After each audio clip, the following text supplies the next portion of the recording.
Drew Mickelson joining us from the state capitol to break it all down. And last week, Drew, you said we would finally see some progress on COVID relief, and we got it. Yeah, there's been a lot of talk here in Olympia about helping people impacted by COVID, but this past week we actually saw some action taken. Starting on Monday, the governor signed his first bill of the session with a $1.7 billion unemployment insurance package. It boosts benefits for the lowest earners in the state, but the big part was giving restaurant and other business owners a huge tax break on what were supposed to be rising unemployment insurance rates. On Wednesday, they signed off on an even bigger deal. The Senate passed a plan on how to spend more than $2.2 billion in federal aid. Hundreds of millions are going to be going to schools, to healthcare providers, to get more vaccines out as well. Also, more assistance is coming for business owners. Senate Democrats called it an early action plan, but Republicans say it comes way too late. Today is watching the house burn down and standing outside with some MREs, meals ready to eat, emergency baskets to pass out to people as they escape the apartment building that just burned down, as we watched it burn down when we could have saved the apartment building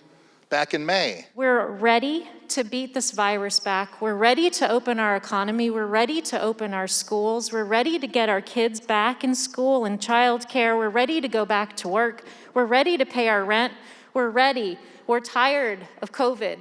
Drew, open carry. That term alone always gets people on both sides of gun rights really riled up. But how would you break down what happened there?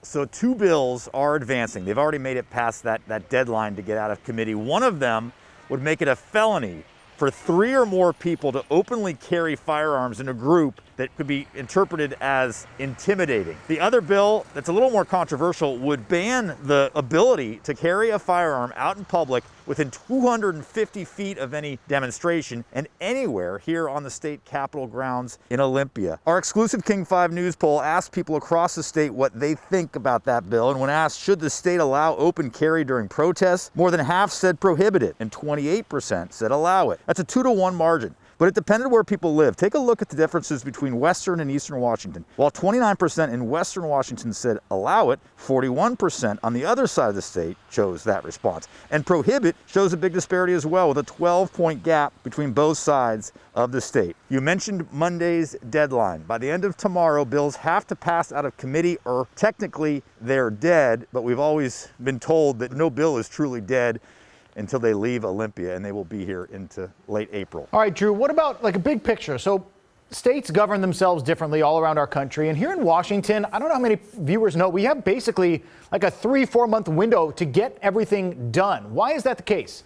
Well, it's different in every state. California, they have a nonstop legislature for the most part. Oregon is every other year. Here, we just meet at one time of the year, and depending what year it is, determines how long that session is. We are in an odd year, so it's a 105-day session. That's a long session because lawmakers have to pass the 2-year budget. Next year, even year, they're only here for 60 days. So some folks are saying that they shouldn't be worried about anything but the budget and COVID this year, but lawmakers are determined to pass a long list of bills, and they are well on their way. And then what do the politicians do during the rest of the days of the year?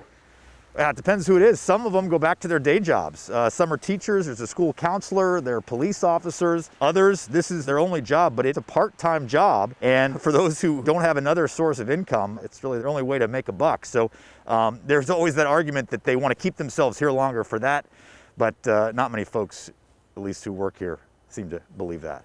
Great stuff. Drew Mickelson taking us in session from Olympia. Thanks, Drew.